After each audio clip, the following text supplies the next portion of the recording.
നമ്മളൊരു ഗാനം രചിക്കുമ്പോഴേ നമ്മളിങ്ങനെ ഓർക്കാറുണ്ട്, എൻ്റെ ഈ പാട്ട് അല്ലെങ്കിൽ അന്യ ഒരാൾ പാടണമെന്നൊക്കെ നമ്മൾ സംഗീത സംവിധായകരോട് പറയാറുണ്ടോ?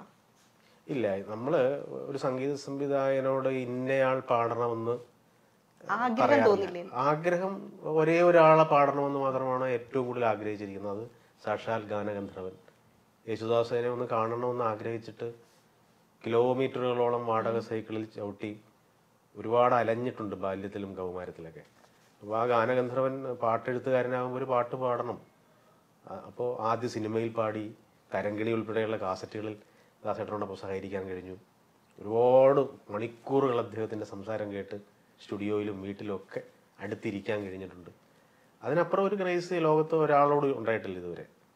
അപ്പോൾ പിന്നെ ജയേന്ദ്രനും ചിത്രയും എം ജി ശ്രീകുമാറും ഒക്കെ, അവരൊക്കെ നമ്മുടെ കുട്ടിക്കാലം തൊട്ടേ നമ്മൾ ആരാധിക്കുന്നവരാണ്. പക്ഷേ യേശുദാസ് എന്ന് പറയുന്ന മഹാഗായകൻ്റെ ശബ്ദം ഞാൻ എഴുതിയ അക്ഷരങ്ങൾക്കുണ്ടാവുമ്പോൾ ഉണ്ടാകുന്ന ഒരു ആത്മനിർവൃതിയുണ്ട്. അത് ഒരുപക്ഷെ എല്ലാവർക്കും ഉണ്ടാവുന്നതാണത്. അദ്ദേഹത്തെ കാണുമ്പോഴുണ്ടാവും. ഏതൊരു എഴുത്തുകാരനും അദ്ദേഹത്തുമായിട്ട് സഹകരിക്കുമ്പോൾ ഈ ഒരു അനുഭൂതി പറഞ്ഞു തീരാൻ ഒരുപക്ഷെ ആവാത്ത അനുഭൂതിയാണത്. ആ അനുഭൂതി എനിക്കും ഉണ്ടായിട്ടുണ്ട്.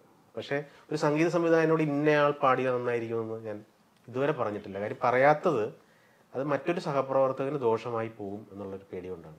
സാറിന് അങ്ങനെ ഇപ്പം ദാസേട്ടനെ കാണാൻ ഒത്തിരി സൈക്കിളിൽ സഞ്ചരിച്ച കഥ, അനിയനോടൊപ്പം സഞ്ചരിച്ച കഥയൊക്കെ പറഞ്ഞിരുന്നു.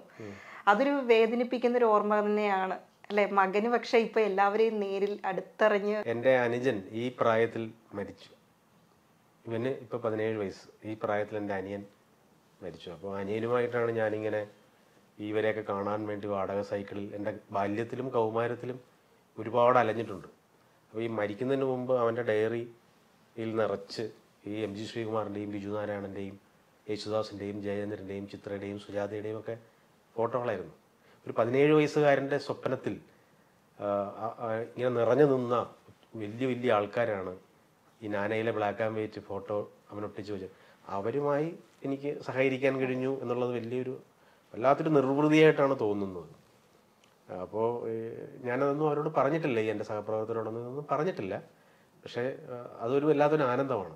ഈ എം ജി ശ്രീകുമാറൊക്കെ എന്നെ സുഹൃത്തിനെ പോലെ പലപ്പോഴും ഇടയ്ക്ക് പെരുമാറുമ്പോഴൊക്കെ ഞാൻ വളരെ ഭയത്തോടെ ഉള്ളിൽ ഓർക്കുന്നത് ഇവരുടെയൊക്കെ ഗാനമേള കാണാൻ വേണ്ടി ശ്രീകുമാരേട്ടൻ കാരണമാണ് ഞാൻ പ്രിയദർശൻ്റെ 3 സിനിമയിൽ പാട്ട് എഴുതിയത്. വെട്ടത്തിൽ, അറബിയൊട്ടകത്തിൽ, ആമയും മുയലും.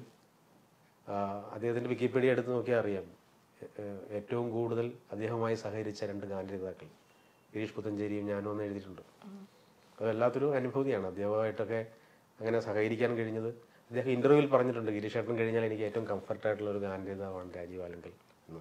അദ്ദേഹത്തിൻ്റെ അയ്യപ്പ ഗാനങ്ങളിൽ സാമവേദം, നാവിലുണർത്തിയ സ്വാമിയെ ഉൾപ്പെടെ ഒരുപാട് ഭക്തിഗാനം, ഏകദേശം 250ഓളം അയ്യപ്പ ഭക്തി ഗാനങ്ങൾ എം ജി ശ്രീകുമാർ പാടിയത് ഞാൻ എഴുതിയിട്ടുണ്ട്. ഇതൊക്കെ ഒരു വല്ലാത്ത അനുഭൂതിയാണ്. സൗഹൃദം ശരിക്കും ഇതൊന്നും സൗഹൃദമായിട്ട് ഞാൻ കരുതുന്നേ ഇല്ല. ഇവരുമായിട്ടുള്ളതൊന്നും സൗഹൃദമല്ല. ഇതൊക്കെ നമ്മുടെ ഗുരുക്കന്മാരെയും ഒരുപക്ഷെ ദൈവങ്ങളെ നമ്മുടെ കൂട്ടുകാരായി കിട്ടുന്ന അനുഭൂതിയാണ് ഞാൻ അനുഭവിക്കുന്നത്. അതുകൊണ്ട് ഇവരോടൊന്നും ഞാൻ അത്രയൊന്നും എന്നെ ഇങ്ങോട്ട് അങ്ങനെ സൗഹൃദത്തിലേക്ക് അവർ കാണുമ്പോഴും ഉള്ളിൽ ഞാൻ ആ കുട്ടിയും ആ കൗമാരക്കാരനൊക്കെയാണ്. അതുകൊണ്ട് തന്നെ ഞാൻ അവരോട് അങ്ങനെ അങ്ങോട്ട് മിസ്യൂസിങ് നടത്തിയിട്ടില്ല അവരോടൊന്നും. ഏറ്റവും വലിയ ആദരവോടെയും അത്രമേൽ അനുഭൂതിയോടെ ഞാൻ അവരോട് ഇടപെട്ടിട്ടുള്ളൂ. എൻ്റെ തലമുറയിൽ എനിക്ക് മാത്രം കിട്ടിയ ഒരുപാട് ഭാഗ്യങ്ങളുണ്ട് അങ്ങനെ.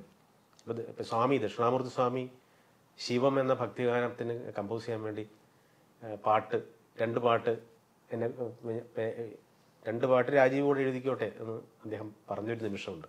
അപ്പം ഞാൻ അദ്ദേഹത്തെ കാണാൻ വൈക്കത്തെ തെക്കേ നടയിൽ അദ്ദേഹം ഇരിക്കുകയാണ്, പിന്നെ താഴെ ഇരിക്കുകയാണ്. അപ്പം ഞാൻ അദ്ദേഹത്തെ കാണാൻ ഈ പാട്ടും കൊണ്ട് ചെല്ലുന്നു. കാണുമ്പോഴേ നമുക്ക് ഈ അദ്ദേഹം സ്വപ്നങ്ങൾ നിങ്ങൾ സ്വർഗ്ഗകുമാരികളെല്ലാം ഒന്ന് വയലാറിൻ്റെ ഒരു പാട്ടുണ്ട് അദ്ദേഹത്തിൻ്റെ ഈണത്തിൽ. ആ പാട്ടെന്നെ വല്ലാതെ ആകർഷിച്ച പാട്ടാണ്. ഈ പാട്ടിൻ്റെ ഈണക്കാരനാണ് നമ്മുടെ പാട്ട് സ്വീകരിക്കാൻ. ഈ പാട്ടിങ്ങനെ കൊടുക്കാൻ നേരത്തെ അദ്ദേഹം ഇങ്ങനെ എഴുന്നേറ്റിട്ട് നമസ്കാരം എന്ന് പറഞ്ഞു. വൈക്കത്തമ്പലത്തിൻ്റെ തെക്കേ നടയിൽ വെച്ച് എന്നെപ്പോലൊരു സാധാരണക്കാരനെ ഒരു മഹാഗുരു നമസ്കരിക്കുകയാണ്. എന്നിട്ട് പറഞ്ഞു, തന്നെ കണ്ടല്ല ഞാൻ എഴുന്നേറ്റത്, തന്നെയല്ല നമസ്കരിച്ചത് എന്ന് പറഞ്ഞു. ഞാൻ ഇങ്ങനെ ഞെട്ടിപ്പോയി. അപ്പോൾ താൻ സാക്ഷാൽ സരസ്വതിയാണ്, കയ്യിലിരിക്കുന്നത് സരസ്വതിയുടെ സമ്മാനമാണ് എന്ന് പറഞ്ഞു. ഈ മഹാഗുരുക്കന്മാർ ഇങ്ങനെയൊക്കെ സംസാരിക്കും. താണനിലത്തിൽ നീരോടുന്നു പറയില്ലേ. ഇപ്പം ഇവരൊക്കെ ഇങ്ങനെയാണ് നമ്മളോട് ഇടപെടുന്നത്. എ റഹ്മാന്റെ വൺ ലവ് എന്നൊരു ആൽബം ഉണ്ട്. താജ്മഹലിന്റെ മുമ്പിൽ റഹ്മാൻ പാടുന്നത് 4 ഭാഷകളിൽ 4 പാട്ടാണ്.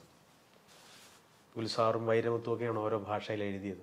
ഒ.എൻ. സാറിനെ കൊണ്ട് മലയാളത്തിൽ എഴുതിക്കാൻ തീരുമാനിച്ച പാട്ടാണ്. സാറിന് അദ്ദേഹത്തിന്റെ അടുത്തെത്താനുള്ള സാങ്കേതിക ബുദ്ധിമുട്ടുകൾ അന്ന് ഉണ്ടായിരുന്നു. മറ്റൊരാളെ ഇങ്ങനെ തപ്പി നടക്കുകയാണ്. ഒരിക്കലും എന്നിലേക്ക് എത്താത്ത പാട്ട്. ചിത്ര ഏതോ ഹിന്ദി പാട്ട് പാടിക്കൊണ്ടിരിക്കുന്നതിനിടയ്ക്ക് രാജീവ് ആരങ്കൽ വന്ന് പെട്ടെന്ന് എഴുതും എന്ന് റഹ്മാനോട് പറയുകയാണ്. വർഷം 15ആയി. റഹ്മാനെ ഞാൻ അടുത്ത് കാണുന്നു. റഹ്മാനെ അടുത്ത് കാണുമ്പോൾ ഒരു കുസൃതം ഉണ്ട്. റഹ്മാനെ പലർക്കും കാണാൻ കഴിയാത്തത് കൊണ്ട് ഇതിന്റെ തെളിവുണ്ടാക്കണമല്ലോ. അതിനുവേണ്ടി ഞാൻ റഹ്മാനെ കാണാൻ സ്റ്റുഡിയോയിലേക്ക്, പഞ്ചതൻ സ്റ്റുഡിയോയിലേക്ക് മുകളിലേക്ക് കയറി പോകുമ്പോൾ താഴത്തെ ഒരു ഫോട്ടോഗ്രാഫറെയും കൊണ്ട് കയറ്റിക്കൊണ്ടു പോവുകയാണ്. എൻ്റെ അന്നത്തെ ഒരു വല്ലാത്ത ആഗ്രഹം കൊണ്ട് സംഭവിച്ചതാണ്. ഇന്ന് ഞാനായിരുന്നെങ്കിൽ പോലും എന്ത് മര്യാദകളാണെന്ന് ആലോചിച്ചാൽ.